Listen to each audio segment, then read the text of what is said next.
He's an Oscar winner, a multi-BAFTA winner. He is the effortlessly charming Colin Firth. Here he is.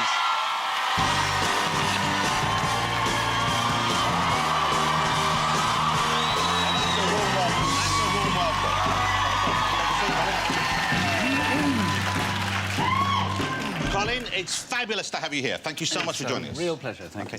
Well, here's the thing. Let me start by just asking you something. It's Oscar time coming up. They've named the nominations, of course. You won the Oscar, and I'm sure everyone knows this, for the King's Speech a few years back.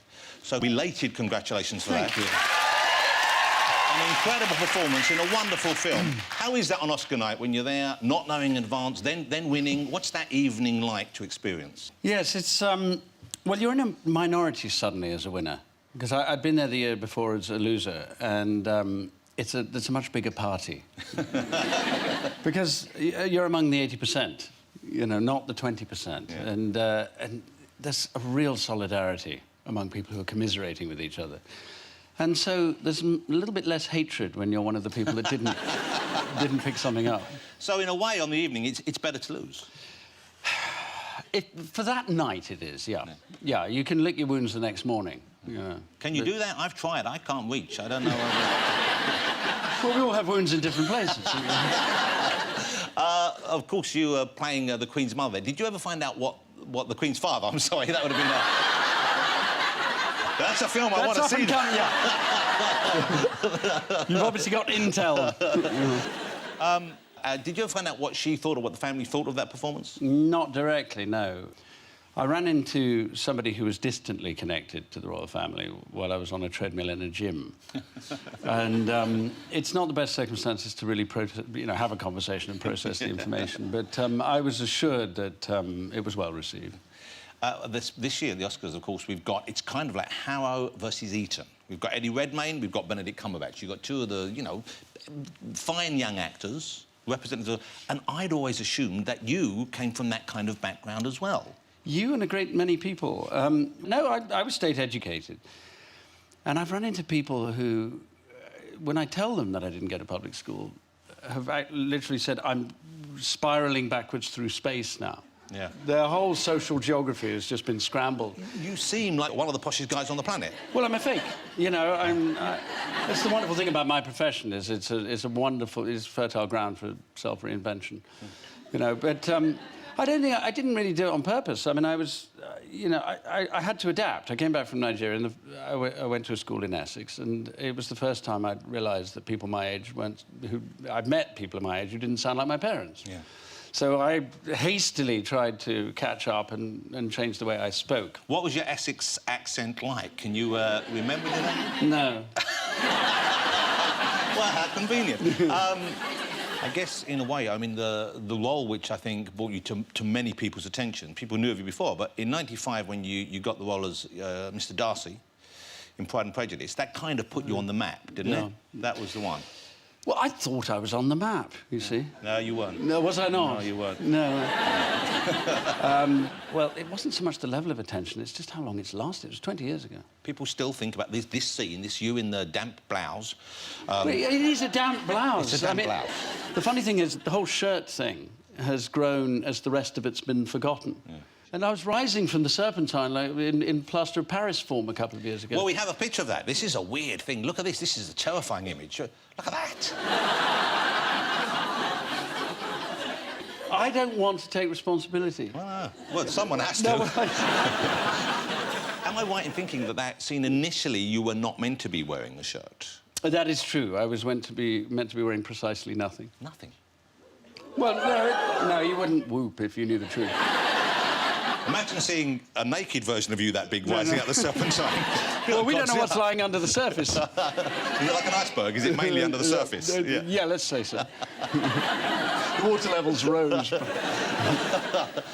You have been with your wife now, I believe. Is it for 17 years you've been with... I think that sounds right, yes. Well, you really... Yes, 17 years in. You really want to get the date. Yeah, I want to get the date in your memory, yeah. What did she think? What did she make of you being held up as a sex symbol? What was her take on that? Well, once the laughter had died down, the next job was to try and persuade the rest of her family, because I was in Italy at the time, we'd just met, and I proudly swaggered in among my in-laws and announced the fact that I was now a heartthrob. They had the same response that she had had. Yeah.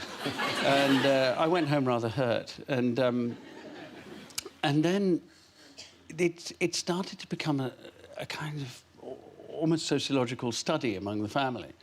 Do English people find constipated repression sexy? And I remember my mother-in-law saying, so, is John Major also sexy?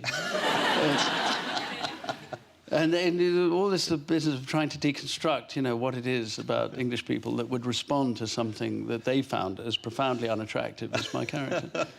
But after 17 years now, A, they must have accepted that's a fact, and B, I imagine you can communicate with them more directly. Your Italian must be pretty good now, isn't it? It's functional.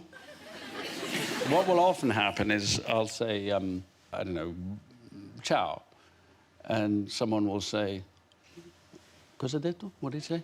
And then someone says, ciao. And so my Italian gets translated into Italian by an intermediary.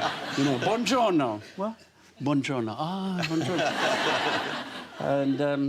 And then, of course, you go through the gaffes, you know.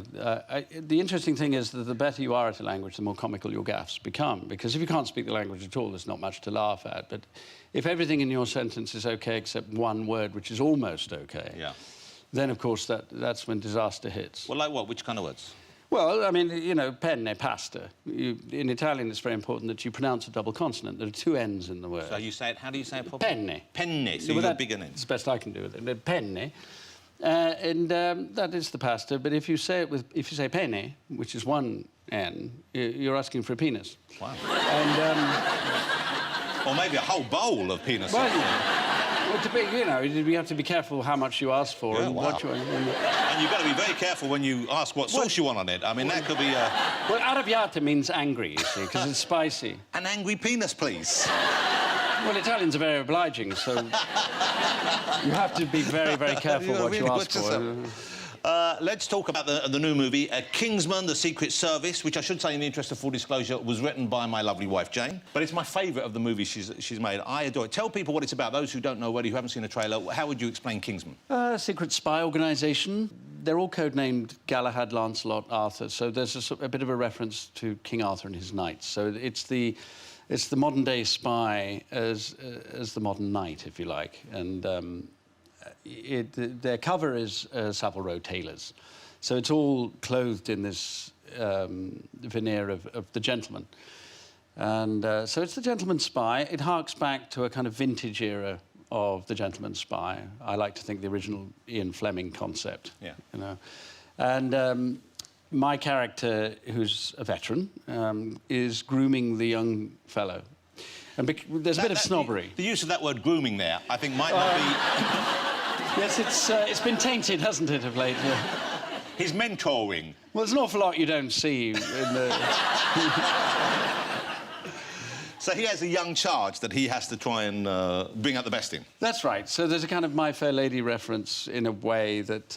because the one great failing of our organisation is there's a kind of snobbish old boy network flavour to it. And so... quite aside from our skills and our noble agenda and all the rest of it, there's a tendency to shut out people who we consider to be the wrong sort. OK, well, we have a clip to show you, ladies and gentlemen. This is from Kingsman, Secret Service. It opens Thursday all over the UK. Here we go. That's so much fun. That's so much fun, isn't it? You see, in my mind, they were all Hugh Grant. It was round two. It's been a long time for payback, yeah. But do you, joking aside, do you, when you've done that kind of training, and obviously that's choreographed, but when you've got yourself in good shape and you've done those sort of, and you've learned how to dodge and parry, do you ever feel like maybe this could benefit me in real life? Does that enter your head? No. Well, I mean, I had an encounter when I was actually, while I was training for this, I'd done months of this. We're doing 3 hours a day every day for months, 6 months or something. And I was working in France, and I had a road rage encounter with a very, very aggressive driver who, you know, basically forced me to a stop and got out. And I had that whole calculation that Robert Downey has in Sherlock Holmes, where he, you know, takes the measure of everything. And I thought all my reflexes kicked in. And at the end of it, I promptly apologised.